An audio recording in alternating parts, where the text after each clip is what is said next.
Hello and welcome. For those of you tracking global currents, maybe keeping an eye on things for your UPSC exams, there's a really fascinating question bubbling up. Mm. Could the forces, the ones that seem to influence the Canadian elections, this whole Trump factor idea, could that actually play a big role in Australia's upcoming elections too? It's a great question. And we've been looking at a piece from Eurasian Times that digs right into this. Yeah, it really highlights how, well, interconnected everything is now, doesn't it? Global politics impacting national affairs. Absolutely. What happens with a major figure in one country can definitely send ripples, affecting politics thousands of miles away.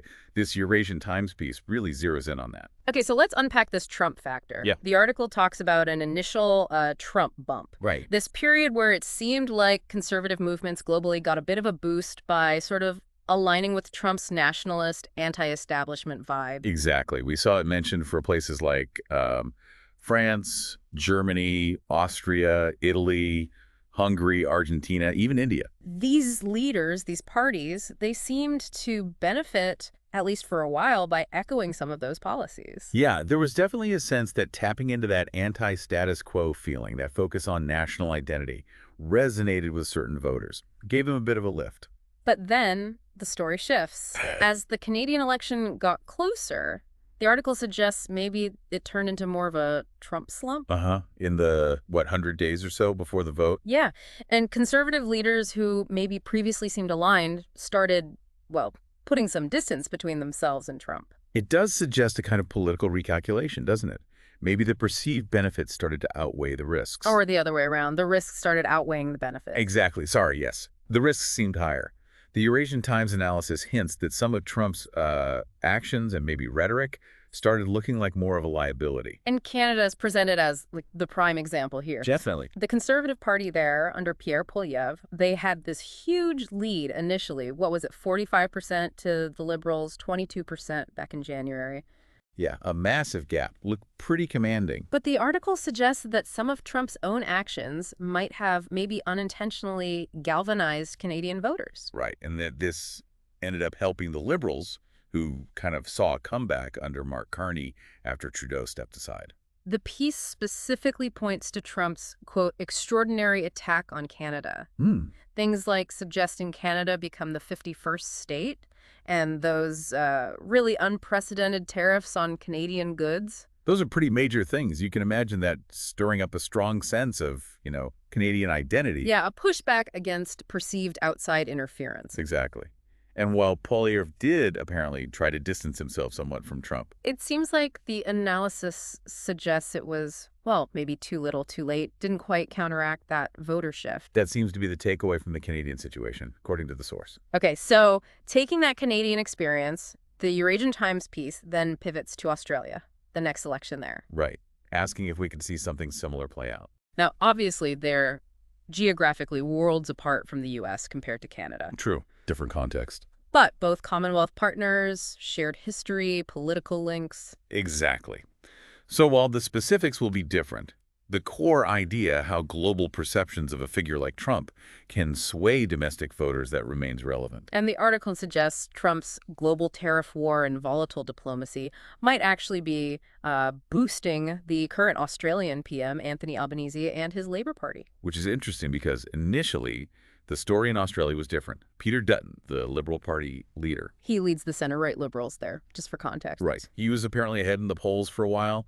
People were worried about, cost of living, housing, bread and butter issues. Very tangible concerns. And Dutton, well, like some other conservative figures, seemed to embrace certain ideas you might associate with Trump. Like what? The article mentions him pushing back against wokeness in schools. That's the term used for concerns about progressive ideology in education. Also favoring tighter immigration, deregulation, smaller government. And he apparently once called Trump a big thinker? Yes, that's mentioned. Yeah. But then maybe seeing what happened in Canada, or just sensing a shift, the polls started changing. The ABC poll findings mentioned in the article, those were pretty striking. Very. Over 70% of Australians apparently thought Trump's actions would hit them negatively, financially. Wow. A majority didn't see the U.S. as a reliable security partner anymore. That's a big shift in perception. Huge. And look at this, the number of Australians thinking their country needs to build up its own military capacity jumped from under 40% to 66%. So a real sense of needing more self-reliance, perhaps less trust in that U.S. alliance under Trump? That's certainly what the polling suggests, according to the source.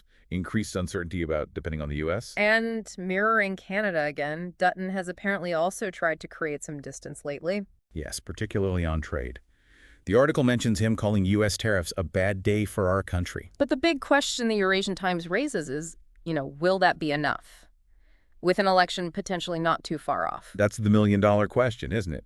Can that late distancing overcome any negative vibes that might have already set in with voters? The Canadian example suggests maybe not, or at least that it's difficult. You need to be more proactive, perhaps. Less reactive, perhaps. That seems plausible based on the analysis presented. And this isn't just Canada and Australia. The article quickly mentions other examples. Right, this potential distancing seems broader. Like in Germany, Friedrich Merz, the CDU leader, forming a coalition with the Social Democrats and criticizing Trump on NATO and Ukraine. And even Marine Le Pen in France, a major right-wing nationalist figure, reportedly now sees Trump as more of a liability. Interesting. And Giorgia Meloni in Italy is mentioned as sort of navigating a middle path. So it suggests this reassessment, this potential move away from overtly embracing the Trump brand isn't isolated. We're seeing hints of it elsewhere. It does point towards a possible global trend, where that explicit Trump alignment maybe doesn't offer the same political edge it once seemed to.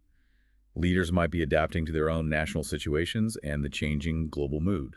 Which brings us to a deeper point the article explores: the core principles of traditional American conservatism. Yes, setting a baseline. Things like limited government, lower taxes. Faith in capitalism, strong defense, nationalism often tied to Judeo-Christian values, separation of powers, that kind of thing. Right. Understanding those traditional ideas helps frame the debate around whether Trump's actions fit within that framework or represent a break from it. And the article does present the arguments from Trump's supporters. They argue he isn't necessarily throwing those principles out the window. What are the points? Well, on fiscal issues, they point to his talk about tackling federal debt. On immigration, the focus is on illegal immigration specifically. The separation of powers. They criticize what they see as judicial overreach from lower courts. Foreign policy. They frame reducing involvement abroad and focusing on the hemisphere like the Monroe Doctrine as pragmatic, given debt and resources. And NATO. The argument there is he's just asking allies to pay their fair share for defense spending. Even territorial expansion ideas are linked back to historical precedents, like acquiring the Virgin Islands. So they provide justifications within or adjacent to those conservative principles for many of his actions. They often frame it as pragmatism, even if the style is unconventional. But the article zeroes in on one area where even his supporters seem to struggle to mount a strong defense based on traditional conservatism. Let me guess. The tariffs. Bingo. The tariff war. That's where there's a pretty clear clash with the traditional conservative belief in free markets, right? Absolutely. Tariffs are a direct government intervention in the market. That runs counter to basic free market conservative economics. And the Eurasian Times piece basically asks, could this be the main reason? Is the tariff war the key factor driving this potential decline in Trump's popularity among conservatives globally? It's a very pointed question. Puts the focus squarely on the economic aspect and its ideological implications. So wrapping up this deep dive then, it really looks like we're seeing a potential global shift. What maybe started as a Trump bump for some conservative parties might be turning into more of a Trump slump. Canada's election is Exhibit A, and the article suggests Australia could be next. But it's complex, as always. We have this evidence of distancing, potential electoral blowback. Yeah. But we also have the arguments from his supporters trying to align his actions with conservative goals, except maybe on trade. It's definitely not a simple picture. And for you listening in, especially if you're preparing for the UPSC exams, this whole discussion really underlines how vital it is to understand these global political shifts. Definitely. How international figures and events can directly influence national politics.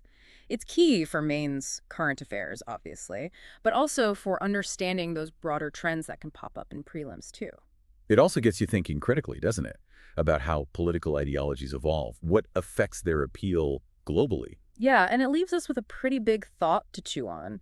If there is this longer-term move away from the Trump brand of politics globally, what does that actually mean for the future? For conservative movements worldwide, Right. for international relations in general, it's definitely something worth pondering further. Absolutely.